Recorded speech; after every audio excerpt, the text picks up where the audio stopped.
नमस्कार साथियों, मैं मनीष पटेल पूर्वांचल न्यूज नेशन में आपका हार्दिक स्वागत करता हूं। और मैं आज फिर पूर्वांचल न्यूज नेशन के सीनियर पत्रकार कुंदन झा से कुछ राजनीतिक मुद्दों पर बातचीत करना चाहता हूं। तो सर, परसों प्रशांत किशोर जी ने बोले कि यदि बिहार के मुख्यमंत्री जी बिहार में 10 लाख रोजगार दे तो मैं 2015 की तरह 2024 में भी उनका झंडा उठा लूँगा। इस पर आपका क्या विचार है? मनीष जी, बहुत ही अच्छा सवाल आपने किया है। प्रशांत किशोर जी का इंटरव्यू देख रहा था, परसों वो संबोधित कर रहे थे। तो एक्चुअली क्या है कि मुख्यमंत्री जी जब दिल्ली से आए तो प्रशांत किशोर जी पे भी वो कह रहे थे कि भाई ये तो अंड बंड बोलता है, यहाँ अपना मार्केटिंग करने के लिए आया हुआ है, इनका काम ही है अपना बिजनेस रोजगार करना। तो इसके बाद ही प्रशांत किशोर का बयान आ गया। तो प्रशांत किशोर अगर आप देखेंगे, आप शायद उसके पीछे जाके देखें तो प्रशांत किशोर चुनावी रणनीतिकार हैं, देश के बड़े चुनावी रणनीतिकारों में से एक हैं। आप देखेंगे कि उन्होंने बीजेपी के साथ भी काम किया, आम आदमी पार्टी के साथ भी काम किया, ममता बनर्जी के साथ भी काम किया, नीतीश कुमार जी के साथ भी काम किया। जो बात उन्होंने कहा कि 2015 की तरह हम 2024 में उनका झंडा उठा लेंगे, तो यही प्रशांत किशोर थे जब महागठबंधन का निर्माण करवाए और आरजेडी और जेडीयू को एक छतरी के नीचे 2015 में लेके आए थे। और उस टाइम नरेंद्र मोदी जी का जो पॉपुलैरिटी था वो बहुत ही ज़्यादा था, क्योंकि 2014 में ही इलेक्शन हुआ था, प्रधानमंत्री बने थे, अब 15 में ही बिहार विधानसभा चुना। लेकिन इन्होंने ऐसा ब्रेक लगवाया था, तो ये प्रशांत किशोर की उपलब्धि है। ऐसा नहीं है कि प्रशांत किशोर को हल्के में लिया जाए। प्रशांत किशोर राजनीतिक स्ट्रेटेजी में नंबर 1 खिलाड़ी हैं। अब पॉलिटिकल कितना हो सकते हैं इसका क्या गारंटी है, वो तो भविष्य बताएगा। अभी वो पदयात्रा पे निकले हुए हैं, लगातार पूरे बिहार में घूम के लोगों से लगातार राय मशवरा कर रहे हैं, संगठन तैयार कर रहे हैं, वो सब काम कर रहे हैं। चूँकि अब वो बिहार के पॉलिटिक्स में सक्रिय हो गए हैं। सक्रिय तो पहले भी थे, बीच में भी जब वो आए थे जेडीयू ज्वाइन किए, जेडीयू में नंबर 2 का उनको दर्जा दिया जाने लगा था, प्रदेश उपाध्यक्ष बन गए थे। तो वो सारी चीज़ें तो हुई थी, लेकिन वो ज़्यादा दिन टिके नहीं, फिर वो निकल लिए यहाँ से। फिर वो पुनः अपने जो उनकी जो आईपेक्स संस्था है उसके ऊपर काम करने लगे। तो कहने का मतलब है कि प्रशांत किशोर जी अभी बिहार को लेके पूरा सीरियस हैं। अभी आप देखेंगे काफ़ी लंबी यात्राओं पे वो जा रहे हैं। तो वो काम कर रहे हैं, अपना काम कर रहे हैं, संगठन तैयार कर रहे हैं, और जो उनके अंदर नॉलेज है उस नॉलेज को बखूबी वो बिहार के गाँवों में, गलियों में जा के पदयात्रा के माध्यम से। चूँकि देखिए, कोई भी संगठन का जब निर्माण होता है तो संगठन बनाने के लिए आपको डाउन टू अर्थ जाके काम करना पड़ता है।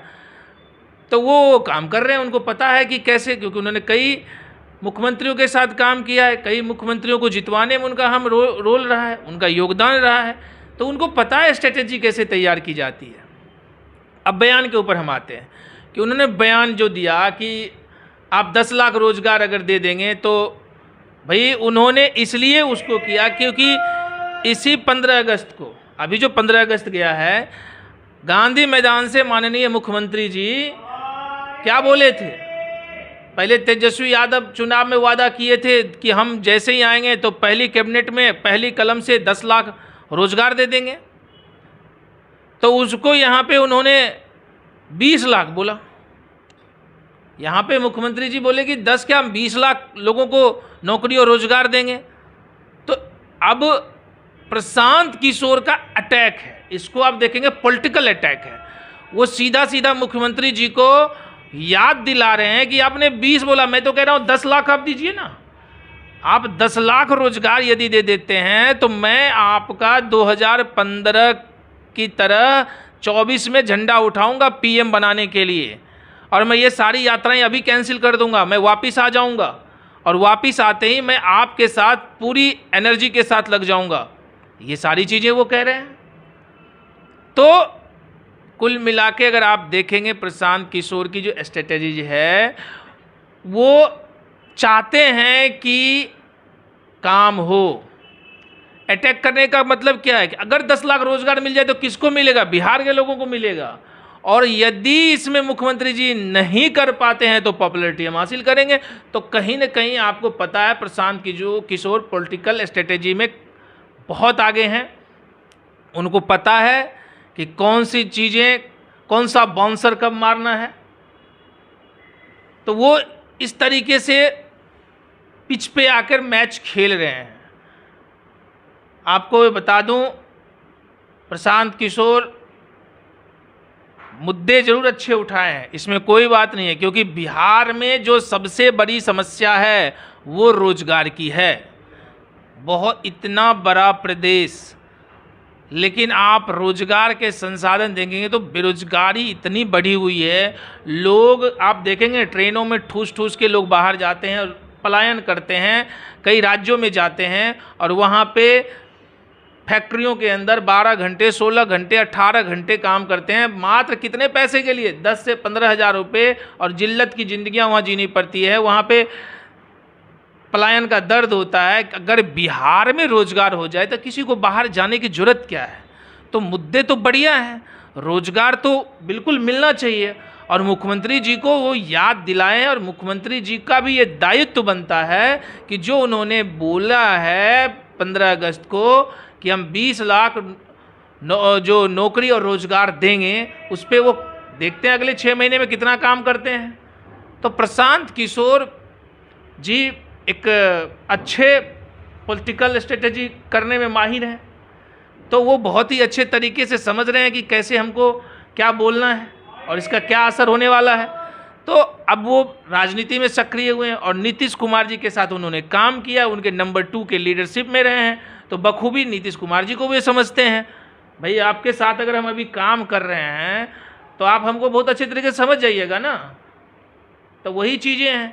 तो ये जो बातें हैं राजनीति में चलते रहता है।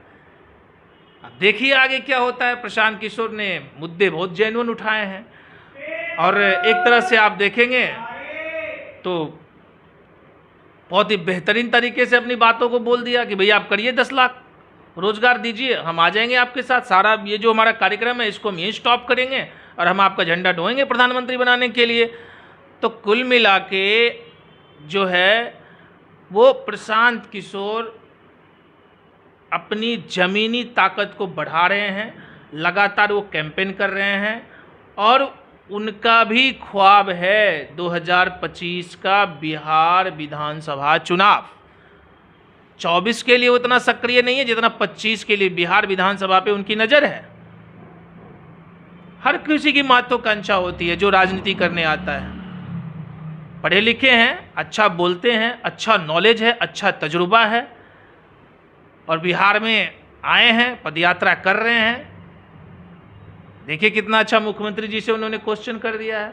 अब मुख्यमंत्री जी को इस पर सोचना पड़ेगा कि भैया हम 10 लाख रोजगार, हम तो 20 लाख का वादा किए थे, 10 लाख कैसे फटाफट हम करें। ये सारी चीज़ें हैं राजनीति में, ये सारी बातें चलते रहता है। मिलते आगे। बहुत बहुत धन्यवाद सर। और आप लोग भी बने रहिए हमारे पूर्वांचल न्यूज़ नेशन के साथ। और अभी तक आपने हमारा चैनल को सब्सक्राइब नहीं किया तो प्लीज़ जाकर सब्सक्राइब कर दीजिए। धन्यवाद।